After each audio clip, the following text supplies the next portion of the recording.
اللهم صل على سيدنا محمد وعلى آل محمد وبارك وسلم.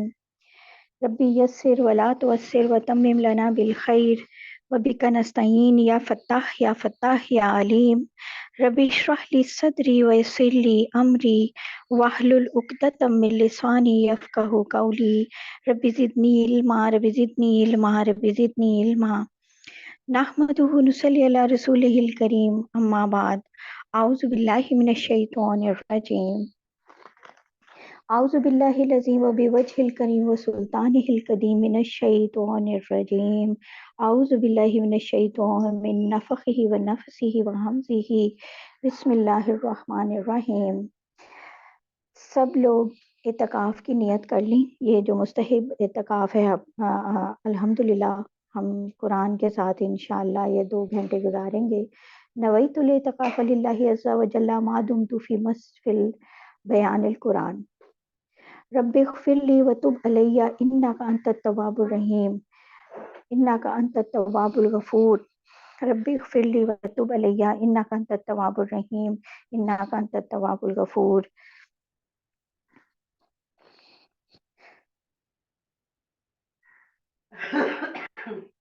سبحانک لا علم لنا الا ما علمتنا انک انت العلیم الحکیم. السلام علیکم ورحمۃ اللہ وبرکاتہ. الحمدللہ اللہ تعالیٰ نے ہمیں اس سال پھر ایک بار قرآن کے دورہ میں شریک کیا ہے. قرآن کو سمجھنے کے لیے، قرآن سے ایک بار گزرنے کے لیے. قرآن کا جو دورہ ہے یہ جیسے بہت سے لوگ اس کو یہ بات نہیں جانتے کہ نبی پاک صلی اللہ علیہ وآلہ وسلم کو حضرت جبرائیل علیہ السلام ہر رمضان میں جتنا بھی قرآن اترا ہوتا تھا اس قرآن کا دورہ کرواتے تھے. دورہ کا مطلب ایک دفعہ پورا قرآن ان کے ریپیٹ کرتے تھے ان کے ساتھ جیسے. اور آج کل یہ دورہ کس طرح کا ہوتا ہے کہ رمضان سے پہلے، اب تو خیر الحمدللہ یہ کوئی 40 ایئرس سے یہ چینج ہے کہ دورہ قرآن جو ہے باقاعدہ یہ ایک ہو رہا ہے، ورنہ اس سے پہلے یہ ایسے یہاں پہ روایت نہیں تھی. اور دورہ قرآن کی صورت کس طرح کی تھی؟ اس طرح کی صورت تھی کہ جو پھر بھی ایک ایسی روایت تھی کہ جو حافظ بچے ہیں، جو حفاظ قرآن ہیں، جتنے بھی وہ حافظ جو ہیں بچے، وہ ان اپنا قرآن جو ہے وہ سنایا کرتے تھے ایک دوسرے کو یا اپنے اساتذہ کرام کو رمضان سے پہلے. اور اس کو بھی وہ دورہ قرآن ہی کہا جاتا ہے کہ وہ قرآن کو سنانا، کیونکہ یہی ایک سنت ہے رمضان کی جو کہ نبی پاک صلی اللہ علیہ وسلم اور حضرت جبرائیل علیہ السلام کی ہے، جو یعنی جس کے بارے میں عام لوگوں کو یہ بات نہیں پتہ تھی کہ ہم بھی یہ چیز کر سکتے ہیں. تو یہ پہلے یہ صرف حفاظ قرآن کروایا کرتے تھے، لیکن اب ماشاءاللہ الحمدللہ بہت سی جگہوں کے اوپر دورہ قرآن ہو رہا ہے. اور دورہ قرآن بہت سے لوگ ماشاءاللہ کرا رہے ہیں. اور جہاں پہ بھی جو بھی دین کا کام کر رہا ہے، جتنا بھی کر رہا ہے، تھوڑا ہے زیادہ ہے، اللہ تعالیٰ اسے قبول کریں. اور آپ سب کا بھی اس کو سننا سمجھنا قبول کریں، اور آپ کو اللہ کرے ہم سب کو اس کی سمجھ آئے اس سے اور فائدہ ہو انشاءاللہ تعالیٰ. جو قرآن کی جب ہم بات کریں تو سب سے پہلے ہمیں اس بات کو جاننے کی ضرورت ہے کہ وحی کیا ہے اور وحی کی ضرورت کیوں ہے. کیونکہ ہم تو سب مسلمان ہیں، تو ہر مسلمان یہ بات بہت اچھی طرح جانتا ہے کہ اللہ تعالیٰ نے ہمیں یہاں پر جو ہے وہ کوئی مزے کرنے کے لیے for the sake of fun نہیں بھیجا ہوا، بلکہ آزمائش کے لیے بھیجا ہے. اور ہمارے ذمے اس نے کچھ یعنی ڈیوٹیز لگائی ہیں اور جو کہ ہم نے کرنی ہے. اور ڈیوٹی کا مطلب کیا ہوتا ہے؟ جیسے اب آپ کے گھروں سے جو لوگ کوئی ڈیوٹی کرنے کے لیے کہیں جاتے ہیں تو اس کا مطلب کیا ہوتا ہے کہ وہ انہوں نے کرنا ہی کرنا ہے، دل چاہ رہا ہے یا دل نہیں چاہ رہا. تو یہ جو فرائض ہیں، جو کہ ڈیوٹیز اللہ تعالیٰ نے ہمیں دی ہیں، ہمیں پتہ ہے بینگ اے مسلم کہ یہ ہم نے کرنی ہے. تو انہوں نے جو ڈیوٹیز ہمیں دی ہیں، اس کے بعد ساری کائنات جو ہے وہ ہماری خدمت میں بھی لگا دی ہے. ہر چیز یعنی کیا کچھ ہمارے لیے اگ رہا ہے، کہاں کہاں سے اگ رہا ہے، جو ہم کھاتے ہیں ہمارے ٹیبلز کھانوں سے بھرے ہوتے ہیں. اور اللہ تعالیٰ نے ہمیں اتنی نعمتیں عطا فرمائی ہیں، تو پوری کائنات جو ہے وہ ہماری خدمت میں بھی لگا دی ہے. اب کیا ہوتا ہے کہ دنیا میں جب کوئی انسان آتا ہے تو اس کے دو کام ہیں. ایک تو یہ ہے کہ وہ یہ کائنات ہے اس میں، کیونکہ وہ تو اس دنیا میں آیا ہے، اس کائنات میں آیا ہے، تو اس میں جو بھی اللہ تعالیٰ نے چیزیں پیدا کی ہیں ان ساری چیزوں سے وہ صحیح صحیح کام کیسے لے. ایک بات تو ایک چیز اس کو یہ سمجھنے کی ضرورت ہے. دوسرا اس کو یہ سمجھنے کی ضرورت ہے کہ یہ جو کائنات ہے اس کو ایک تو ٹھیک ٹھیک کام کیسے لے، دوسرا اس کائنات کا استعمال کرتے ہوئے اس میں اللہ تعالیٰ کا کیا حکم ہے کہ ان چیزوں کو کیسے یوز کیا جائے. اس کائنات کو استعمال بھی کرنا ہے لیکن اللہ تعالیٰ کے حکم کے مطابق کرنا ہے، اور کوئی ایسی حرکت نہ ہم سے ہو جائے جو اللہ کی مرضی کے خلاف ہو. کیونکہ اصل میں تو ہم دنیا میں ہی آئے ہیں نا، تو دنیا کی میں پیدا ہوئی ہوئی ہر چیز سے کام کیسے لینا ہے اور اس میں اللہ کا کیا حکم ہے اس کے بارے میں، یہ چیز اس میں جو ہے نا ہر مسلمان جو ہے اس کو، اور ہر انسان کو بھی ایکچولی اسی بات کی ضرورت ہوتی ہے. لیکن خیر وہ انسان جو کہ مسلمان نہیں ہے، جو اللہ تعالیٰ کو نہیں مانتا، ہم اس کے بارے میں تو ہم یہ بات نہیں کہہ سکتے، لیکن جو ہر مسلمان ہے، جو ہم سب مسلمان ہیں، اوبیسلی ہمیں اس بات کا بہت اچھی طرح اندازہ ہے کہ بھی ہمیں اللہ تعالیٰ نے آزمائش کے لیے بھیجا ہے، اور یہ اس کائنات میں پیدا ہوئی ہر چیز سے ہمیں کام لینا ہے. لیکن کس طرح لینا ہے اور اس میں اللہ کا کیا حکم ہے، اس سب چیزوں کو ہم نے دھیان میں رکھنا ہے. اب ان کاموں کے لیے کہ ہم نے اس کائنات کی چیزوں کو کیسے استعمال میں لانا ہے، کیسے یوز کرنا ہے، انسان کو علم کی ضرورت ہے. علم کا مطلب کیا ہوتا ہے؟ جاننا. یعنی کہ اسے یہ علم ہو، اسے یہ معلوم ہو، وہ یہ جانے کہ یہ کائنات کی ایکچوئل حقیقت کیا ہے. اور مطلب ایکچوئل حقیقت کا مطلب یہ کہ ایکچوئل حقیقت کیا ہے، اس کی ڈفرینٹ چیزوں کی اسپیشلٹی کیا ہے. یہ زمین کیا ہے، زمین کے اندر مٹی ہے، مٹی ہے، اس کے علاوہ کیا ہے، پہاڑ ہیں. یہ جو ہم کس طرح سے اس کا فائدہ اٹھا سکتے ہیں، کس طرح سے کون سے پودے لگا سکتے ہیں وغیرہ، یہ سب. تو دنیا کی کوئی چیز جو ہے وہ اپنے فائدے کے لیے اس وقت تک وہ یوز نہیں کر سکتا جب تک اسے یہ علم نہ ہو کہ اللہ کی مرضی اس بارے میں کیا ہے. ٹھیک ہے نا. جیسے ہمیں یہ پتا ہے کہ ہم نے انگور بھی اگا سکتے ہیں، ٹھیک ہے، لیکن ہم گندم بھی اگا سکتے ہیں، ٹھیک ہے، اور ہم شہد بھی یوز کر سکتے ہیں، ہنی بھی، یہ سب چیزیں ہم یوز کر سکتے ہیں. لیکن اللہ تعالیٰ نے کہا کہ آپ اس کو خمیر کر کے شراب نہیں بنا سکتے. حالانکہ ہم انہی کو آپس میں ڈفرینٹ، کبھی ان کو گرائنڈ کرتے ہیں، کبھی کسی چیز کے ساتھ مکس کر کے یوز کرتے ہیں، کبھی دوائی کے طور پہ یوز کر رہے ہیں، کبھی کیسے.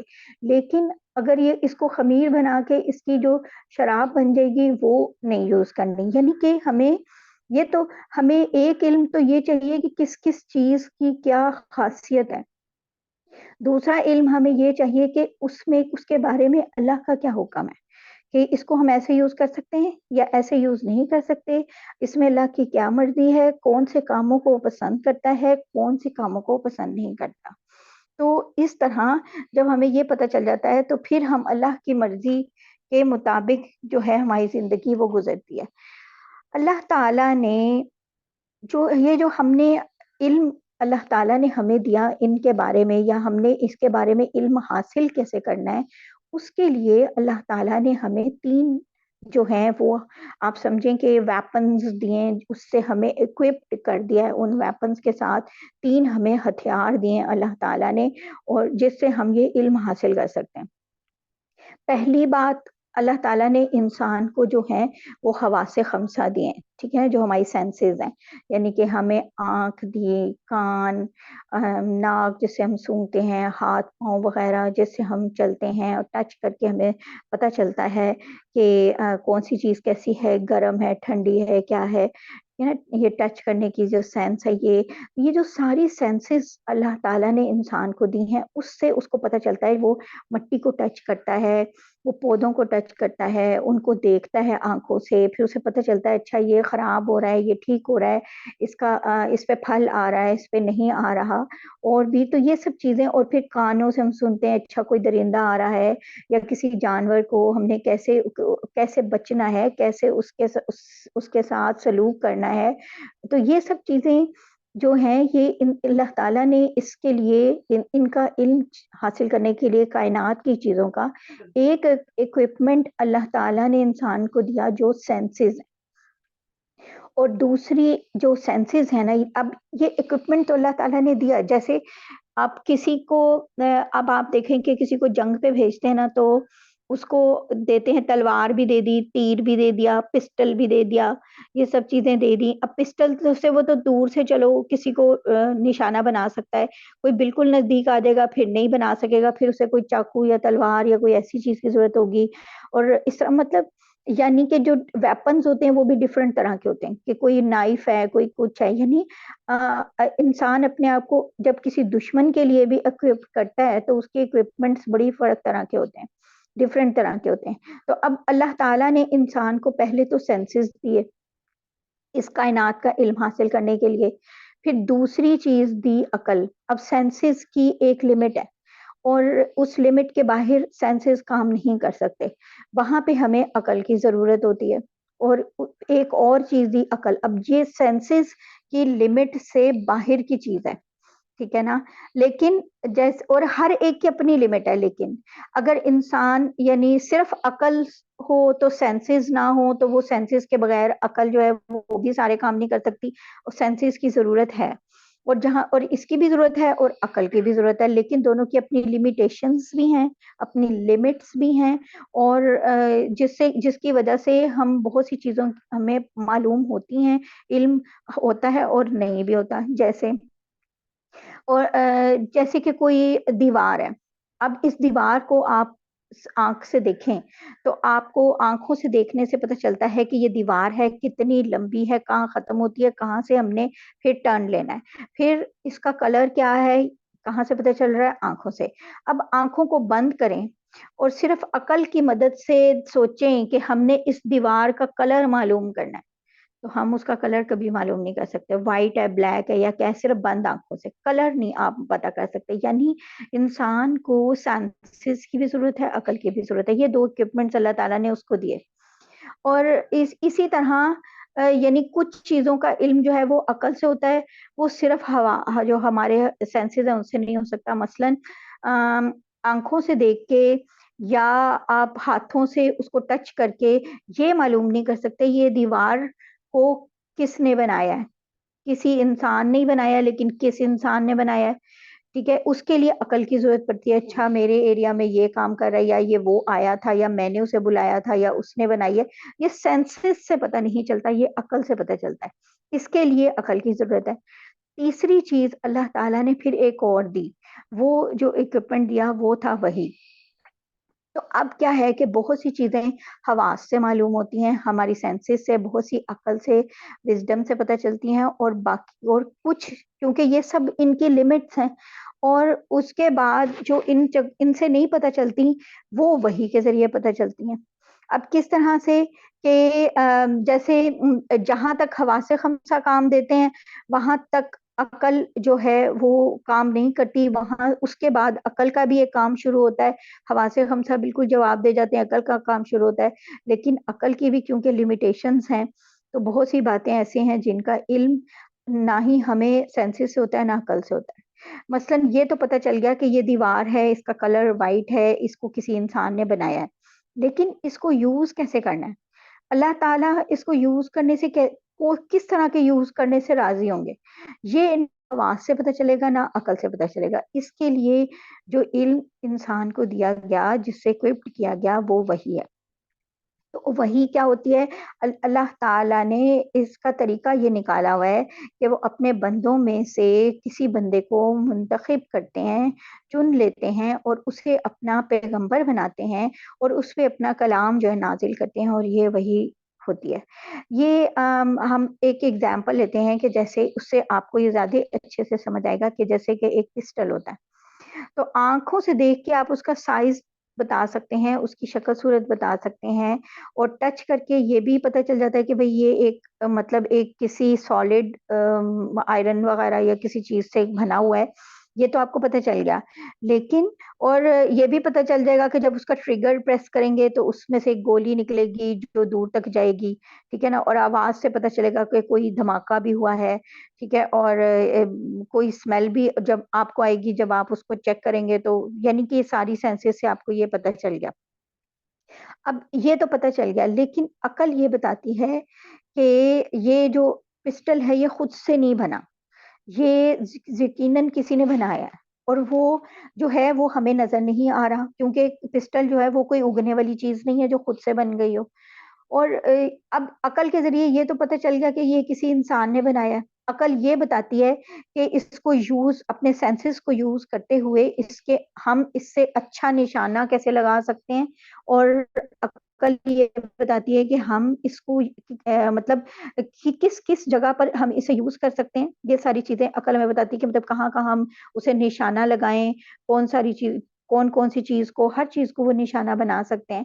لیکن اس پسٹل کا کون سا جائز استعمال ہے اور کون سا ناجائز استعمال ہے، یہ کون بتاتی ہے؟ وہی عقل بالکل نہیں بتاتی کہ اس پسٹل کا کیا کرنا ہے، یہ وہی بتاتی ہے کہ کسی بے گناہ کو اس پسٹل سے آپ نے کوئی تکلیف نہیں پہنچانی، اس کی کوئی اجازت نہیں ہے۔ اب یہ سوال پیدا ہوتا ہے کہ بے گناہ کون ہے، اور کون مجرم ہے، اور جرم کیا ہوتا ہے، اور سزا کیا ہوتی ہے، اور اس سزا میں کیا اس پسٹل کو پھر بھی یوز کیا جا سکتا ہے۔ اب پھر عقل جو ہے نا یہاں پر جو ہے پھر اس کی لمٹس آ جاتی ہیں۔ مثلا اب ایک قاتل ہے، اس نے کسی کی جان لی ہے، کوئی مرڈر کیا ہے، تو عقل جو ہے وہ کیا کہتی ہے؟ عقل کہتی ہے کہ یہ جو قاتل ہے اس نے ایک انسان کو مارا ہے، اور اس کے بچے بھی یتیم ہو گئے ہیں، تو اس لیے یہ مجرم جو ہے اسے بھی مار دینا چاہیے، کیونکہ اس نے جان لی ہے تو جان کے بدلے جان ہوتا ہے، اور اس کی بھی جان لے لینی چاہیے۔ دوسری طرف عقل ہی ایک اور بھی دلیل دیتی ہے، دیکھیں نا کیسے ہماری ہی دنیا میں آپ کو یہ جگہ جگہ ایسے لوگ ملیں گے جو کہ کہیں گے کہ ایک کہے گا اچھا اس نے مارا تو ہے، لیکن جس نے مرنا تھا وہ مر گیا، تو اب یہ اس کے بدلے میں کوئی چیز دے دے، لیکن اس کو مار دیں گے تو پھر اس کے بچے جو ہیں ان کا کیا بنے گا، اس کی فیملی کا کیا بنے گا؟ تو قاتل کو اگر قتل کر دیں گے تو پھر وہ واپس تو نہیں آ سکتا، جو پہلے والا جو قتل ہو گیا وہ تو نہیں واپس آ سکتا، تو پھر اور نہ ہی اس کے بچوں کو کوئی باپ واپس ملے گا، تو پھر اس کو مارنے کا، اس کی جان لینے کا کیا فائدہ؟ بلکہ اب اس کی جان لینے سے تو اس کے گھر والوں کو پرابلم ہوگی، ان کے لیے ایک بندہ چلا گیا۔ اب یہ دونوں چیزیں کیا ہے، عقل سے ہمیں وزڈم سے سمجھ آئیں، تو اس کا مطلب ہے کہ ہم عقل کے سہارے پہ اس کے بھروسے پر کوئی ایک ڈیسیژن نہیں کر سکتے، ٹھیک ہے نا۔ اب جو یہ باتیں کہہ رہا ہے عقل کی بنیاد پہ کہہ رہا ہے کہ اس نے جان لی ہے تو اس کے بدلے میں جان لینی چاہیے، اور جو دوسرے ہیں جو کوئی یہ بات کہہ رہا ہے کہ بھائی بات جان لینے کی نہیں ہے، بلکہ یہ ہے کہ اس طرح اس کے بیوی بچے جو ہیں وہ بھی مصیبت میں ڈل جائیں گے، تو پھر کیا ہوا؟ پھر ہمیں یہ پتہ چل گیا کہ مطلب 2-3 طرح کی ہمارے پاس چیزیں آ گئیں، ہم عقل سے اب ڈیسیژن نہیں ہو رہا۔ یہاں پر جہاں عقل بھی جواب دے جاتی ہے، اللہ تعالی کی وحی کی طرف ہم جاتے ہیں کہ پھر یہ دیکھتے ہیں کہ اللہ تعالیٰ کیا کہہ رہے ہیں۔ اللہ تعالیٰ کی ہدایت کس طرح آتی ہے؟ وحی کے تھرو، اور وحی کس پہ آتی ہے؟ اپنے پیغمبروں پر۔ تو جو پیغمبر ہیں جو اللہ تعالیٰ نے منتخب کیے ہیں، ان کے اوپر جو وحی آ رہی ہے وہ ہمیں بتاتی ہے پھر کہ اب کیا کرنا ہے، اور اگر اللہ تعالیٰ نے کہا ہے جان کے بدلے جان تو بس جان کے بدلے جان، اور اگر اللہ تعالیٰ نے کہا ہے کہ ہاں اگر اس کے گھر والے اس کو معاف کر دیں تو پھر ٹھیک ہے، پھر اور وہ اس پہ راضی ہو جائیں کہ یہ کوئی بلڈ منی جو ہے وہ لے لیں، تو پھر وہ بلڈ منی لے لیں، ٹھیک ہے۔ تو اب اس طرح سے ایک بات یعنی کہ ہمیں لیکن کس سے پتہ چلی ہے؟ اللہ تعالیٰ کی ہدایت سے، اس کے بغیر ہمیں پتہ نہیں چل سکتی۔ جیسے ایک اور اگزامپل ہم لیتے ہیں، جیسے کہ ایک سود ہے، انسان کیا کہتا ہے؟ اللہ تعالیٰ ایک سسٹم جو عقل ہے وہ کیا کہتی ہے؟ ایک سسٹم جو بنا ہوا ہے اس کے اکارڈنگ کیا ہے؟ عقل کہتی ہے کہ 100 روپے آپ کے پاس ہیں، اور ایک کسی کو دینے سے وہ 100 روپے جس میں آپ کے 100 روپیز سیو رہیں گے، اور آپ کو اس کے اوپر 5 روپیز پر منتھ بھی ملیں گے۔ تو اور وہ 5 روپیز جو پر منتھ آپ کو مل رہے ہیں وہ بھی مل رہے ہیں، 100 بھی سیو ہیں، جب آپ کو چاہیے ہوں گے آپ کو وہ 100 بھی واپس مل جائیں گے. تو انسان کی عقل کہتی ہے کہ یہ تو بہت فائدے کی چیز ہے، فائدے کا سودا ہے. ٹھیک ہے، لیکن اللہ تعالیٰ، اب ہم دیکھتے ہیں کہ اللہ تعالیٰ نے کیا کہا ہے. اللہ تعالیٰ کہتے ہیں کہ سود جو ہے وہ ان کو نہیں بڑھاتا، اس پیسے کو نہیں بڑھاتا، لیکن عقل کیا کہہ رہی ہے، نظر آ رہا ہے یہ تو بڑھ رہا ہے. اور اللہ تعالیٰ کیا کہہ رہے ہیں کہ نہیں، یہ نہیں بڑھاتا، یہ تمہیں نظر نہیں آ رہا لیکن یہ نہیں بڑھاتا. تو اب ہم کس پہ چل رہے ہیں؟ وہی کے اوپر کہ نہیں نہیں یہ نہیں بڑھا رہا. یعنی کیوں بے شک ہمیں بڑھتا ہوا نظر آ بھی رہا ہو تو بھی کیونکہ اللہ تعالیٰ کی ہدایت ہے کہ یہ نہیں بڑھا رہا تو اس کی طرف نہیں جانا.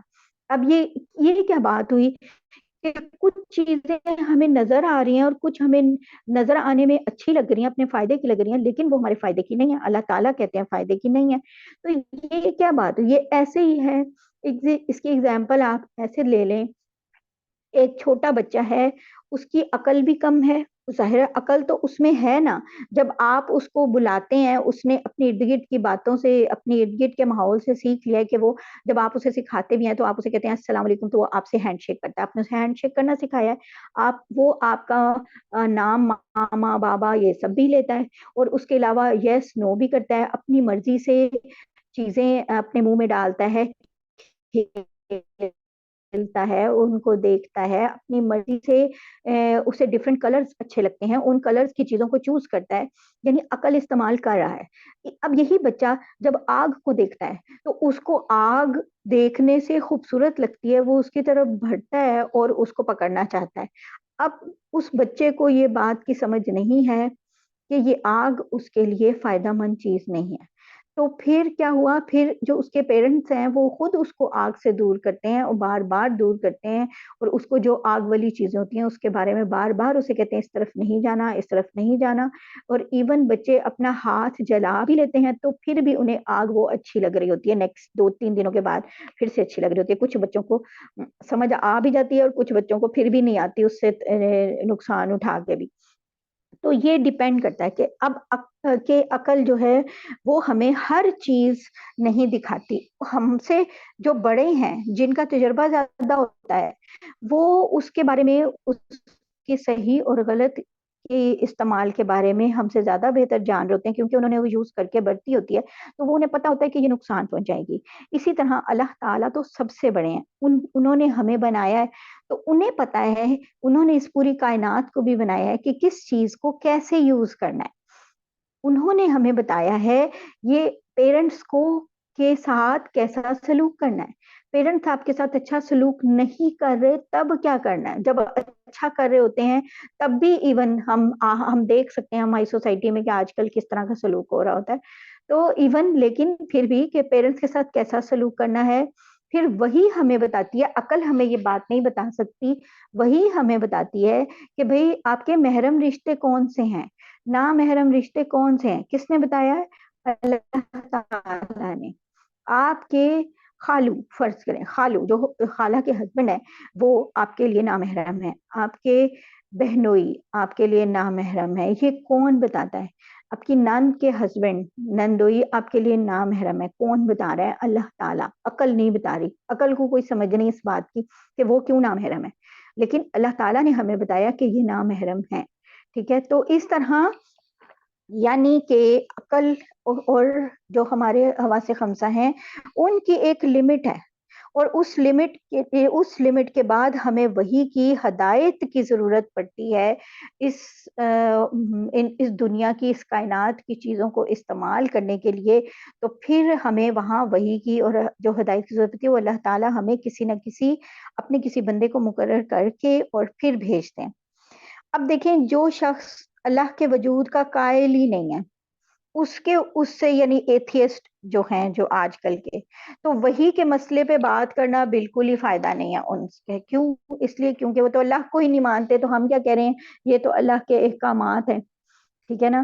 تو وہی جو ہے، اب ہمیں اس سے یہ بات سمجھ آئی، ہم پہلے ان لوگوں کو جب تک ہم اللہ کے وجود کے لیے قائل نہیں کریں گے تب تک ہم ان کو وحی کے بارے میں کچھ بھی نہیں سمجھا سکتے. لیکن الحمدللہ وی آر دا مسلمس، اللہ کا لاکھ لاکھ شکر ہے.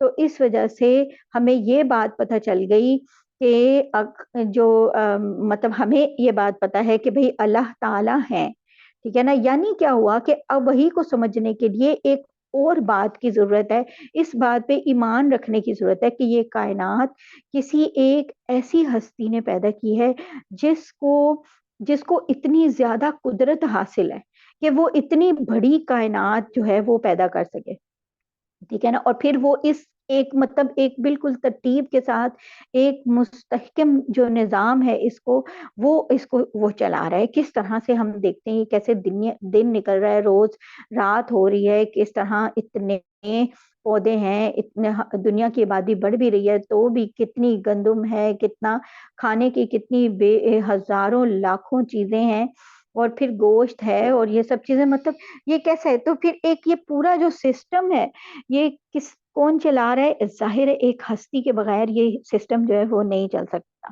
تو یہ کیسے ہو سکتا ہے کہ جو ایک پوری اتنی حکمت سے یہ پوری کائنات چلا رہا ہے، اس نے انسان کو کسی خاص مقصد کے تحت اوبیسلی یہاں بھیجا ہے.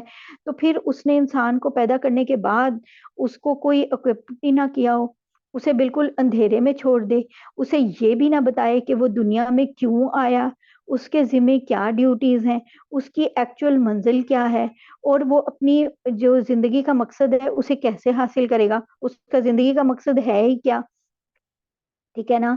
تو یعنی دیکھیں جیسے کسی کے ہوش مطلب اگر کسی جو ایک صحیح ہوش مند انسان ہے وہ اپنے کسی سرونٹ کو بھی کسی سفر پہ بھیجتا ہے کہ بھئی تم نے وہاں جا کے یہ کام، کسی جگہ جا کے یہ کام کرتا ہے، لیکن کوئی اسے کام کا اسے کہنا ہے تو یہ ایسا نہیں ہوتا کہ وہ کہتا ہے کہ بس سفر کرو اور اسے نہ بتائے کہ سفر کا مقصد کیا ہے، اور نہ ہی اگر اسے چلتے ہوئے نہیں بتایا تو اسے یہ بتائے کہ بھئی وہاں جا کے تمہیں اس کا میسج مل جائے گا، یا پھر اسے مطلب یعنی اس کو وہ ایک یہ بتاتا ہے، بار بار یہ بات اس کو بتاتا ہے کہ بتائی جاتی ہے، اس نوکر کو پہلے سے بتایا ہوتا ہے کہ تم نے یہاں جانا ہے، اس مقصد کے لیے جانا ہے، یہ کام کرنا ہے، اور تمہارا یعنی اس سفر کے دوران تمہاری یہ ڈیوٹی ہے. تو جب ایک انسان یہ کام کرتا ہے تو آپ سوچیں اللہ تعالی جو پوری کائنات کو چلا رہے ہیں، یہ کیسے ممکن ہے کہ جس نے یہ چاند، سورج، آسمان، ستارے یہ سب کچھ بنایا ہے، تو اس نے کوئی ایسا انتظام نہ کیا ہو کہ انسانوں کو اس کو کہ اپنی زندگی کے مقصد کے بارے میں ہی نہ بتائے، اور یہ بھی کہ زندگی کے مقصد کے بارے میں کوئی انسٹرکشنز ہی نہ دے، ٹھیک ہے نا. تو یہ اس لیے جو مطلب یہ اللہ تعالیٰ نے ایک باقاعدہ نظام وحی کا یہ بنایا ہے. تو اس کا مطلب کیا ہوا؟ وحی جو ہے نا وہ ایک دینی اعتقاد کی بات نہیں ہے صرف کہ ہم دینی طور پہ ہم اس کا کوئی اعتقاد ہے، بلکہ عقلی ایک ضرورت ہے. اور اس کا جو بھی انکار کرے گا وہ کیا کرتا ہے؟ اللہ تعالیٰ ایکچولی اللہ کی جو حکمت ہے اس کا انکار کر رہا ہے.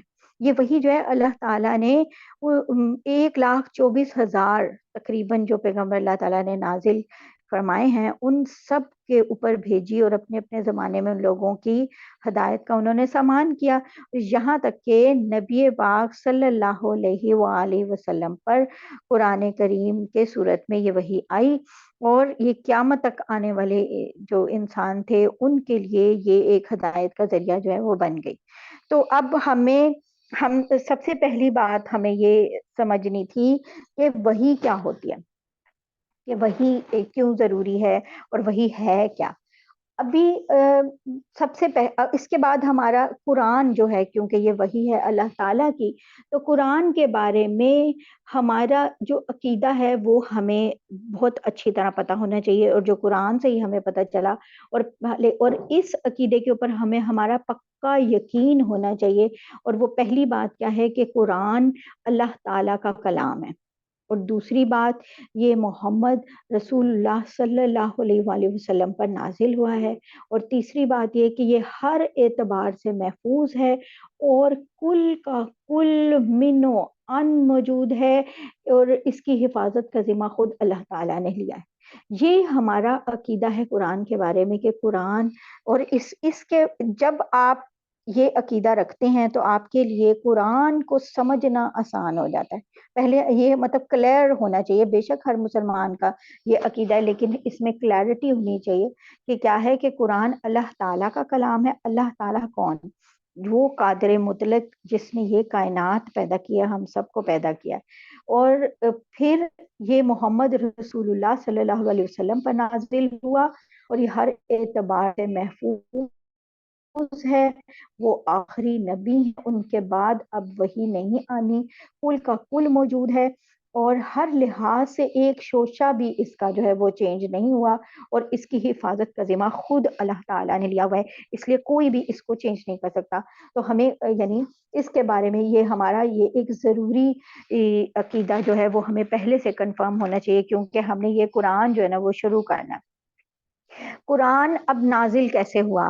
قرآن جو ہے وہ ایک بالکل سلولی نبی پاک صلی اللہ علیہ وسلم کے قلب پر نازل ہوا تھا، ان کے دل پر نازل ہوا تھا. اس کا آغاز اس وقت ہوا تھا جب آپ کی عمر جو تھی وہ 40 سال تھی. اس نازل ہونے کی ابتدا جو ہے وہ بھی ایک جو ڈفرینٹ روایات آتی ہیں اس کے مطابق لیلۃ القدر میں ہوئی تھی، اور یہ رات جو ہے رمضان کی ایک تاریخ ہے جو کہ آخری 10 جو اس کی طاق راتیں ہیں ان میں آتی ہے لیلۃ القدر. ان میں سے کسی ایک 21، 27، 23، 25، 29 کسی بھی شب میں. تو یہ اس شب میں اللہ تعالیٰ نے یہ قرآن جو ہے یہ نازل کرنا شروع کیا تھا. اب سب سے اب ہمیں تو یہ پتا ہے اللہ نبی پاک صلی اللہ علیہ وسلم کے دل پہ نازل ہونا شروع ہوا. تو سب سے پہلے جو نازل ہونے والی آیت تھی ہمیں بہت اچھے سے پتا ہے، وہ سورہ علق کی آیت ہے. پہلی 5 آیات تھیں جو کہ نازل ہوئی تھیں. بسم اللہ الرحمن الرحیم، اقرأ بسم ربک الذی خلق. تو یہ پہلی آیت تھی سورہ علق کی، جو ابتدائی 5 آیات تھیں وہ نازل ہوئی تھیں.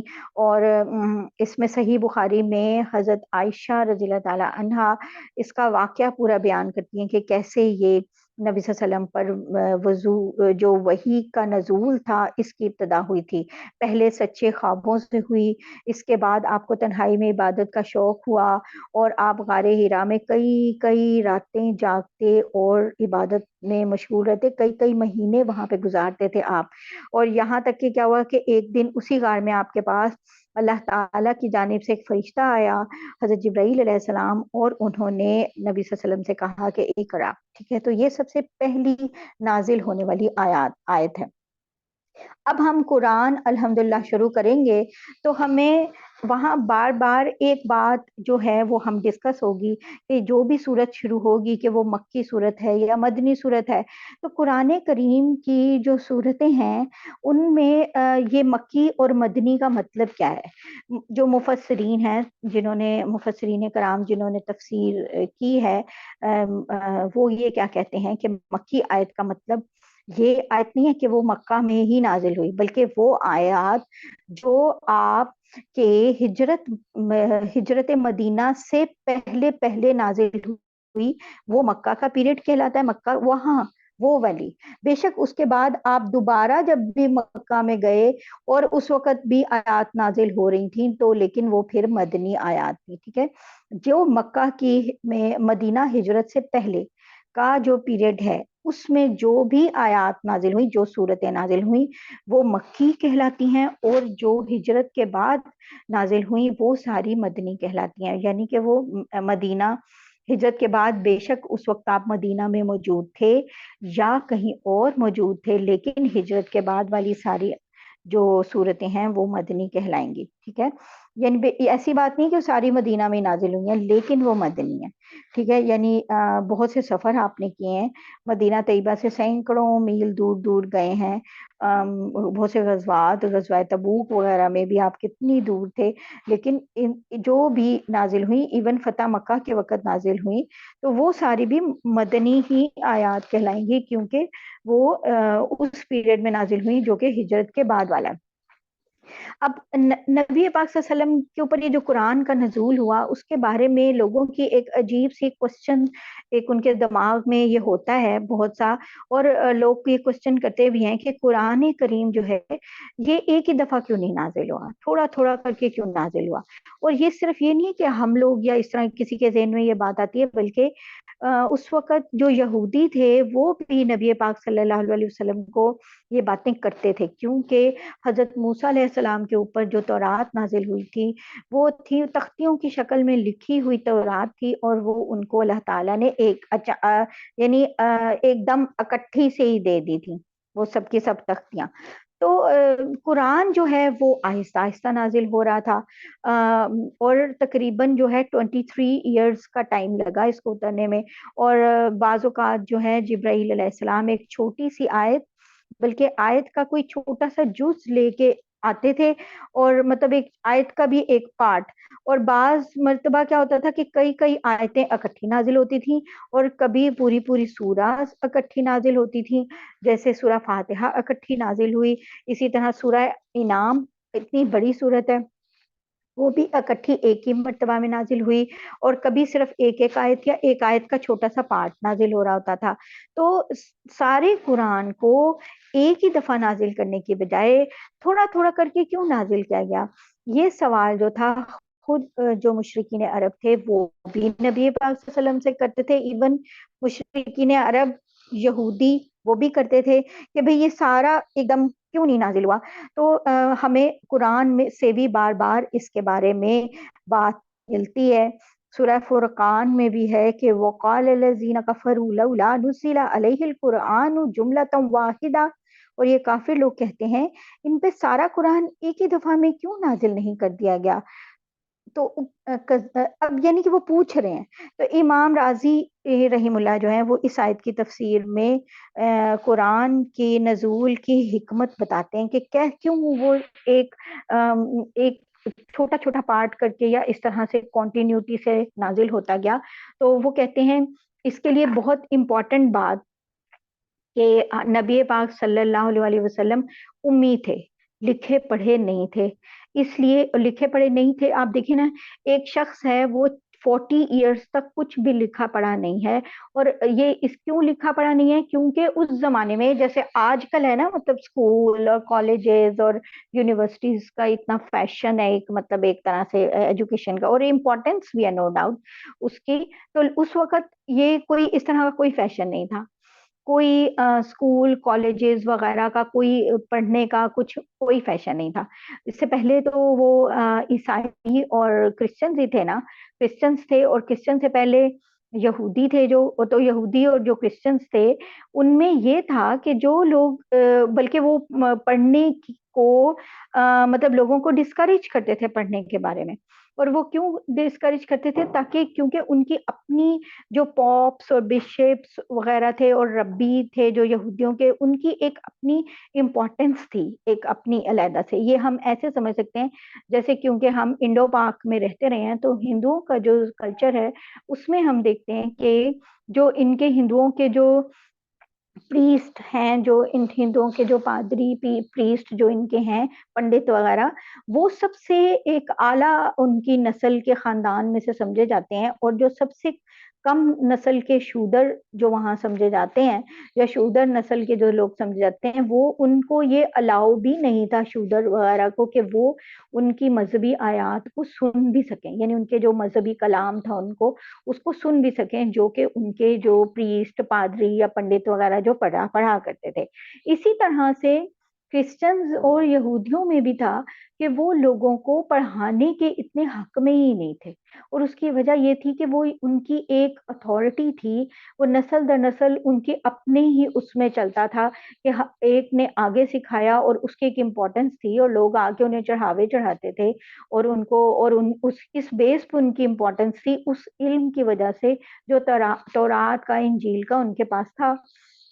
تو اگر یہ علم عام ہو جاتا ہے، ہر کامن پرسن کے پاس بھی آ جاتا ہے، تو پھر ان کی امپورٹنس تو کچھ نہیں رہی، تو ایک لکھنے پڑھنے کا کوئی فیشن ہی نہیں تھا۔ اور مکہ جو ہے وہ ایک آپ سمجھیں کہ سعودی عرب جو ہے ہمارا، جو اب کا جو حجاز جو سعودی عرب ہے، اس میں ابھی بھی ہمیں کتنا ٹریول کر کے مکہ پہنچنا پڑتا ہے.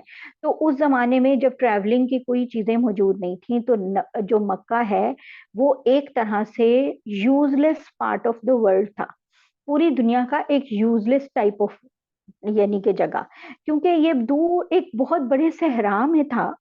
اور اس لحاظ سے یوز لیس کا مطلب یہ ہے کہ اس کے اس وقت دو سپر پاورز تھیں، ایک ایران اور ایک یعنی جو کہ کسرا ایران کی، اور ایک شام کی جو روم کی جو تھی کرسچنز کی، وہ یہ دو سپر پاورز تھیں. اور اس زمانے میں اس وقت تک بھی جب نبی پاک صلی اللہ علیہ وسلم دنیا میں آئے ہیں اس وقت بھی تو یہ آپس میں یہ ہر وقت لڑتی رہتی تھیں. ہسٹری اٹھا کے دیکھیں تو کبھی رومنز جو ہیں وہ ایرانینز کے اوپر، اور کبھی ایرانینز جو ہیں وہ رومنز کی جو امپائر ہے ان کے اوپر ہر وقت جو ہے یہ لڑتے رہتے تھے اور ان پہ حملہ کرتے تھے، اٹیک کرتے تھے، اور ان کے جو سٹیز ہیں شہر وغیرہ وہ لے لیتے تھے. اور کیونکہ ہر وقت یہ انہیں جو بھی کوئی شہر وہ فتح کرتے تھے ظاہر ہے اس کے مال دولت اور وغیرہ سب انہیں وہاں پر یہ چاہیے ہوتا تھا. اور یہ جو مکہ جو ہے یہ اتنا دور دراز کا ایک علاقہ تھا، وہ بھی ریگستان کے اندر، اور وہ بھی جسٹ لائک ایک ولیج کی طرح سے آپ سمجھیں جیسے ہمارے گاؤں ہوتے ہیں ٹائپ.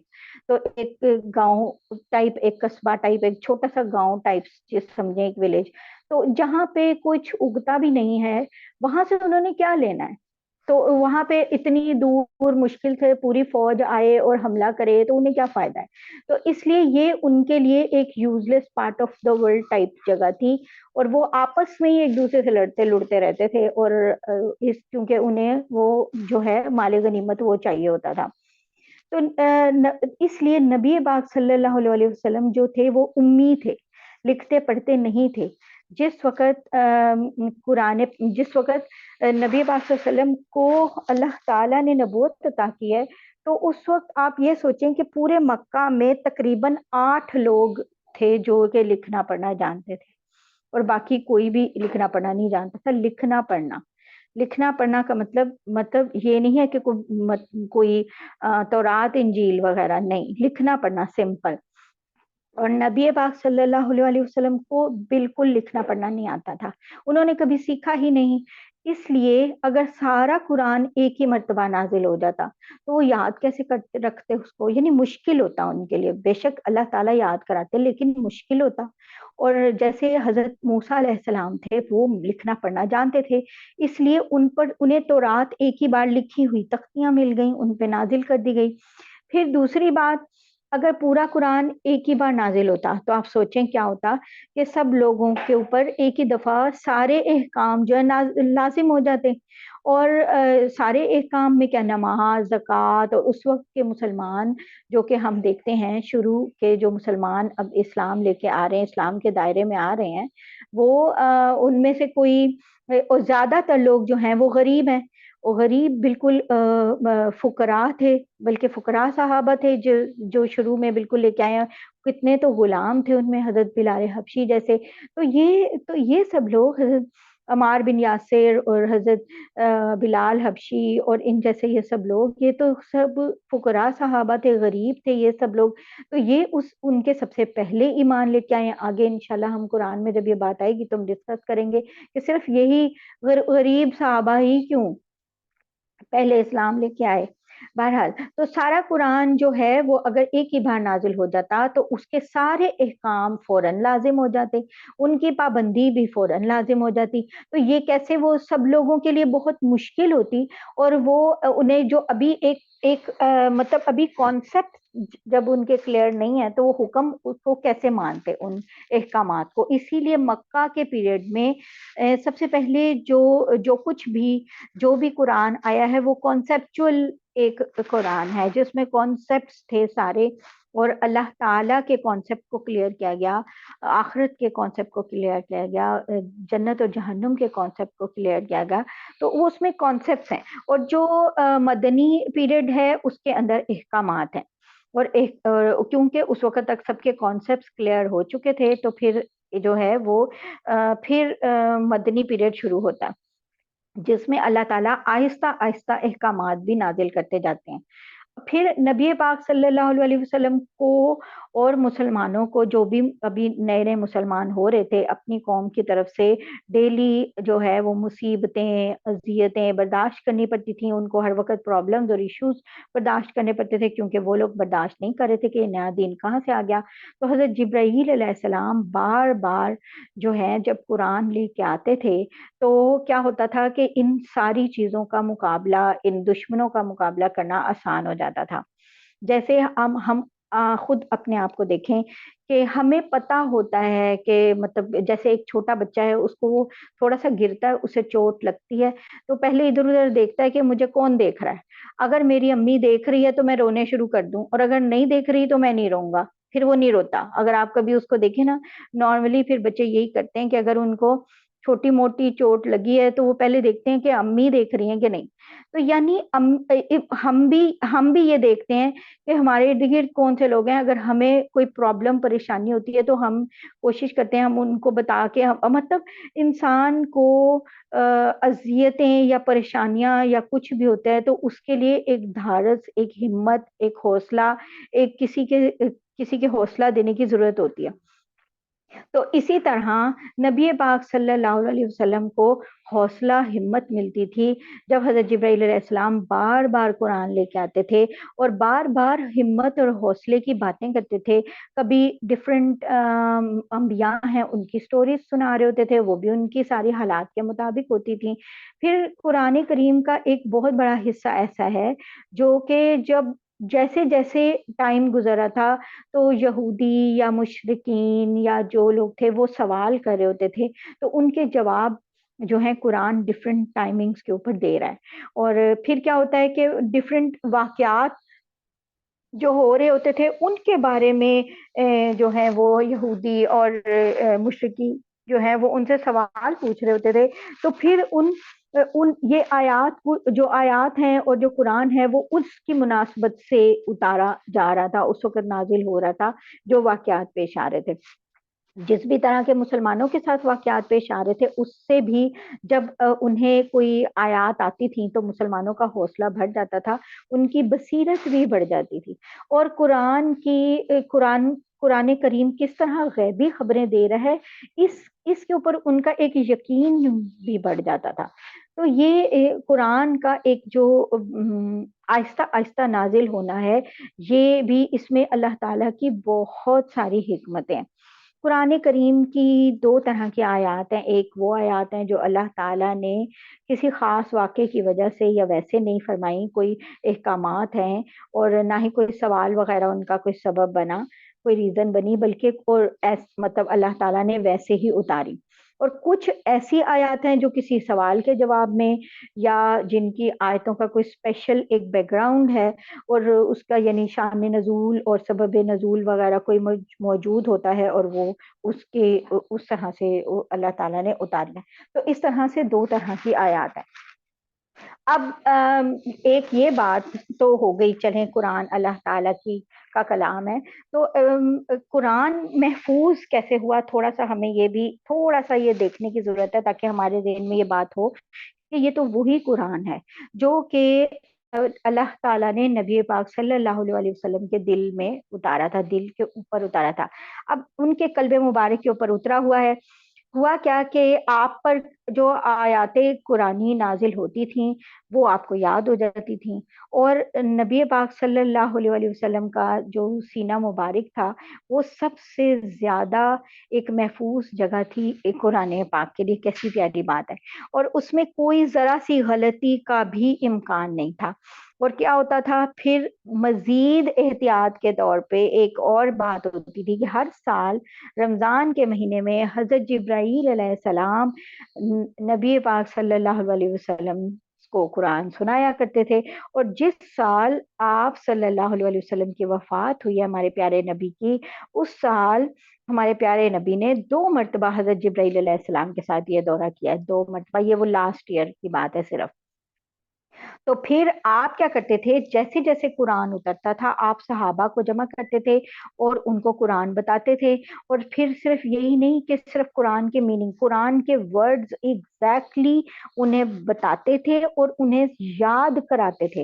اور ہر شخص جو نیا مسلمان ہوتا تھا وہ پہلے یہی دیکھتا تھا، وہ بھی قرآن سیکھتا تھا آ کے، اور باقی لوگ جو مسلمان ہوتے رہے ہیں ہمیں پتہ ہے کہ ہر نیا شخص قرآن سن کے ہی مسلمان ہوتا رہا ہے۔ اور کئی عورتیں ایسی تھیں جنہوں نے اپنے شوہروں سے کوئی مہر یہ نہیں مانگا سوائے اس کے کہ وہ قرآن کی تعلیم انہیں دے دیں، قرآن سکھا دیں، ٹھیک ہے۔ مطلب اتنے صحابہ تھے اور انہوں نے اپنی زندگی جو تھی وہ اس کام کے لیے وقف کی ہوئی تھی کہ وہ قرآن کو یاد کرتے تھے، نمازوں میں اسے دہراتے تھے بار بار، اور مطلب یعنی کہ اور لوگ شوق ایک اللہ تعالیٰ نے اس لیے بھی ڈالا ہوا تھا کیونکہ اس وقت کی جو لینگویج تھی نا وہ عربی تھی۔ اب یہ عربی لینگویج کی کیا بات ہے، جو لینگویج ہے نا یہ بہت ہی امپورٹنٹ چیز ہے، یعنی عربک جو لینگویج ہے نا یہ بہت ہی امپورٹنٹ چیز ہے۔ کیوں امپورٹنٹ ہے؟ اس کے لیے اب ہم ایک بات بہت ضروری جو ہمیں دیکھنی ہے وہ یہ ہے کہ یہ جو قرآن ہے نا یہ عربی کے اندر اترا ہے، لیکن بھئی قرآن تو عربی میں اترا ہے، پر عربی کے علاوہ بھی تو کتنی ہی زبانیں ایسی ہیں جو کہ مطلب جو کتنی زبانیں ہیں دنیا میں جو کہ بڑی قدیم ہیں، جو بڑی ٹھیک یعنی تھی، ان کے اندر نہیں قرآن اترا، کیونکہ قرآن عرب میں جب اترا تو عربی میں اترا، لیکن عربی اگر قرآن محفوظ ہے تو کیا وہ عربی بھی محفوظ ہے؟ تو ہم یہ دیکھتے ہیں کہ اصل میں یہ قرآن کے کا ایک معجزہ ہے، یہ قرآن کا ایک اور معجزہ ہے کہ جو اصل میں جو عربی ہے نا وہ قرآنک عربک رہ گئی ہے اب، کیونکہ ہر لینگویج زمانے کے لحاظ سے وقت کے لحاظ سے بدلتی جاتی ہے۔ اور مکہ کے اندر تو کیونکہ حج ہوا کرتا تھا اس وقت، اس زمانے میں بھی حج ہوا کرتا تھا جس وقت ابھی یہ اسلام نہیں تھا، تو اس وقت بھی وہاں پر دور دراز سے لوگ جو ہیں وہ حج کرنے کے لیے آتے تھے، خانہ کعبہ کا حج کرنے کے لیے۔ تو اس وقت بھی یہ ہوتا تھا کہ مکہ کے اپنے لوگ جو ہیں وہ کیونکہ عربی جو ہے قرآنک عربی یہ بدوؤں کی زبان ہے، تو وہ جو یعنی کہ گاؤں وغیرہ میں وہاں دیہاتوں میں جو بدو بولتے تھے وہ زبان ہے۔ اور اس وقت بھی مکہ کے لوگ اپنے بچوں کو اس بات کے لیے کہ وہ صحت مند بھی رہیں اور دوسرا اس لینگویج کو سیکھیں عربک کو، وہ یہ والی جو کہ صحیح لینگویج ہے اس کے لیے وہ ان کو بدوؤں کے پاس بھیجا کرتے تھے۔ جیسے ہمیں پتا ہے کہ جیسے نبی پاک صلی اللہ علیہ وسلم بھی پیدا ہوئے تو انہیں حلیمہ سعدیہ کو دے دیا گیا۔ تو اب کیا ہے کہ جس وقت یعنی عربی جو زبان ہے یہ ویسے تو ہر زبان، آپ اردو کو دیکھیں تو اس میں بھی آپ کو آہستہ آہستہ وقت کے ساتھ جیسے جیسے لوگ ایک دوسرے سے ملتے چلے گئے تو ڈفرینٹ چیزیں، ڈفرینٹ ورڈز ہمیں ملتے ہوئے نظر آتے ہیں۔ اسی طرح آپ پرشین دیکھیں تو آپ کو اب اگر آپ افغانستان کے پرشین دیکھیں تو فرق ہے، ایران کے پرشین دیکھیں تو فرق ہے۔ مطلب جو لینگویج ہوتی ہے نا وہ آہستہ آہستہ چینج ہوتی رہتی ہے، اپنے اندر سے کچھ الفاظ نکالتی جاتی ہے، کچھ نئے الفاظ ڈالتی جاتی ہے۔ پر قرآن کا یہ معجزہ ہے کہ اس نے عربی کو وہاں سٹینڈ سٹل کر دیا 1400 سال پہلے، 1400 ایئرز بیفور۔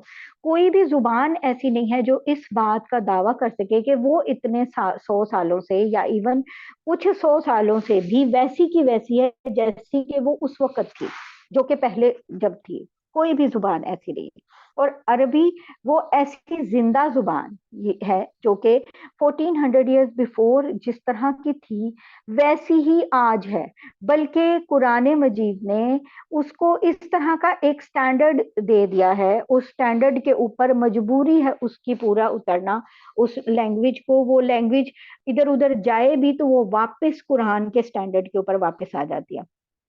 تو اصل میں قرآن جو ہے وہ خود لینگویج کا اسٹینڈرڈ جو ہے، عربی لینگویج جو ہے اس کا اس نے ایک اسٹینڈرڈ سے سیٹ کر دیا ہوا ہے، وہاں سے وہ اس کو ارد گرد ادھر ادھر ہلنے ہی نہیں اب دیتا، اس کے اندر اور چیزیں شامل ہونے نکلنے ہی نہیں دیتا۔ اور عربی جو لینگویج ہے یہ ایک بہت ہی واسٹ لینگویج ہے اور بہت سینسٹیو لینگویج ہے۔ انشاءاللہ ابھی ہم سورہ فاتحہ شروع کریں گے تو میں اس کے بارے میں آپ کو بتاؤں گی کہ یہ کس طرح ایک سینسٹیو لینگویج ہے، تھوڑا سا اس کو ٹچ دینے کی کوشش کریں گے کیونکہ ہم ڈیٹیل اس کی اوبیسلی دورہ میں نہیں کر سکتے۔ بہرحال حفاظت قرآن کے بارے میں سب سے پہلے تو یہ ہے کہ یہ عربی زبان میں تھا، اور وہ جو سب لوگ تھے، سب سے پہلا اس کا جو ذریعہ تھا حفاظت کا وہ تھا اس کو زبانی یاد کرنا، اور پھر اس کے بعد حضرت نبی پاک صلی اللہ علیہ وسلم نے اپنے دور میں ہی خود اس کو لکھوانا شروع کر دیا تھا۔ حضرت زید بن ثابت رضی اللہ تعالیٰ عنہ اور حضرت عبداللہ بن مسعود اور ان کے ساتھ بہت سے صحابہ ایسے ہیں جو کہ اس قرآن کو لکھا کرتے تھے، اس وحی کو، جو بھی وحی آتی تھی اس کو لکھا کرتے تھے، اور اس سے پہلے جو وحی آئی تھی آپ نے خود لکھوائیں۔ حضرت زید بن ثابت رضی اللہ تعالیٰ عنہ فرماتے ہیں کہ جب بھی نبی صلی اللہ علیہ وسلم کے اوپر وحی نازل ہوتی تو وحی نازل ہونے کی مختلف کیفیات نبی صلی اللہ علیہ وسلم پہ طاری ہوا کرتی تھیں، اور یہ بڑی سخت کیفیات ہوا کرتی تھیں۔ تو پھر جب وہ کیفیت ختم ہوتی تو وہ ان کو بلاتے، اور پھر یہ کوئی ہڈی یا کسی چیز کوئی مطلب ہڈی یا اس طرح، کیونکہ اس وقت تک ابھی پیپر ایجاد نہیں ہوا تھا، تو کوئی ہڈی یا مطلب اس طرح کی چیزیں، کوئی پتے یا کوئی اس طرح کی چمڑے کے ٹکڑے ان کے اوپر لے کے وہ ان کے پاس آتے تھے، اور ان کے اوپر نبی صلی اللہ علیہ وسلم ان کو لکھواتے تھے۔ تو اس طرح اور وہ کہتے تھے، حضرت زید بن ثابت فرماتے ہیں کہ جب وہ میں لکھ بھی رہا ہوتا تھا تو لکھتے ہوئے بھی قرآن کو نقل کرنے کا بوجھ محسوس کرتا تھا، اس کی فیلنگ آتی تھی، ایسے لگتا تھا کہ جیسے میری ٹانگ ہی ٹوٹ جائے گی، میں چل ہی نہیں سکوں گا، اتنا زیادہ۔ تو پھر اس کے بعد جب وہ لکھ لیتے تھے، پھر نبی پاک صلی اللہ علیہ وسلم ان سے فرماتے تھے کہ پڑھو، پھر پڑھ کے سناتا تھا، پھر اگر اس میں کوئی چینج ہوتا تو آپ اس کی اصلاح کرتے، چینج اس کو بتاتے، اور پھر لوگوں کے سامنے لے کے آتے۔ تو اسی طرح حضرت زید بن ثابت کے علاوہ حضرت ابی بن کعب رضی اللہ تعالیٰ عنہ، حضرت زبیر بن عوام رضی اللہ تعالیٰ عنہ، حضرت معاویہ رضی اللہ تعالیٰ عنہ، حضرت مغیرہ بن شعبہ رضی اللہ تعالیٰ عنہ، حضرت خالد بن ولید رضی اللہ تعالیٰ عنہ، اور اس طرح بہت سے نام ہیں جو کہ وحی کی کتابت جو ہے وہ کیا کرتے تھے۔ اب کیا ہوا کہ اور نبی پاک صلی اللہ علیہ وسلم خود بتاتے تھے کہ قرآن کا جو حصہ نازل ہوا ہے نا، تو اس کو کہاں لکھنا ہے، اس صورت کو ڈفرینٹ آیات کے بعد کہاں کہاں لکھنا ہے۔ حضرت ابو بکر رضی اللہ تعالیٰ عنہ کے عہد میں، لیکن بہرحال قرآن ایک پوری بک فارم میں نبی صلی اللہ علیہ وسلم کے زمانے میں نہیں تھا، بہرحال علیحدہ علیحدہ لکھا ہوا سب کچھ موجود تھا۔ تو حضرت ابو بکر کے زمانے میں کیا ہوا کہ قرآن کو انہوں نے اس بات کی ضرورت محسوس کی کہ جو علیحدہ علیحدہ جگہوں کے اوپر ہے ان سب کو اکٹھا کیا جائے، اور اکٹھا کر کے اور اس کو ایک بک فارم جو ہے وہ دی جائے، کیونکہ جنگ یمامہ ہوئی تھی، اور جنگ یمامہ میں جو ہے وہاں تقریباً 1200 جو مسلمان جو ہیں شہید ہوئے تھے، ان میں سے 700 مور دین 700 جو ہیں وہ حافظ تھے ایکچولی۔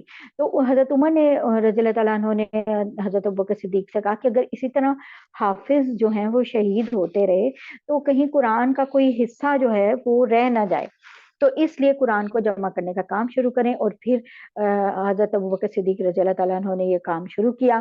پھر اس کے بعد حضرت آہستہ آہستہ حضرت عثمان غنی رضی اللہ تعالیٰ عنہ کے زمانے میں یہ ہوا کہ کیونکہ اسلام عرب سے نکل کے بڑے دور دور علاقوں پہ پہنچ چکا تھا، اور آدھے سے زیادہ دنیا مسلمان ہو چکی ہوئی تھی، نئے علاقے کے لوگ تھے، تو وہ پھر کیا ہوتا تھا کہ وہ انہیں اس وقت تک کبھی اس میں اعراب نہیں لگے ہوئے تھے، تو حضرت عثمان نے پھر ایک مصحف تیار کروایا، اور جو ہمارا آج بھی مصحف ہے اس کو ہم عثمانی مصحف کہتے ہیں، کیونکہ اس کے اوپر حضرت عثمان نے سارے صحابہ کو بٹھا کے پھر اس کے اوپر اعراب وغیرہ لگائے تاکہ ایک ہی طرح کا قرآن جو ہے وہ ڈفرینٹ ایریاز میں بھی پڑھا جائے، ورنہ جیسے ہمیں ہی پتہ ہے پنجابی لینگویج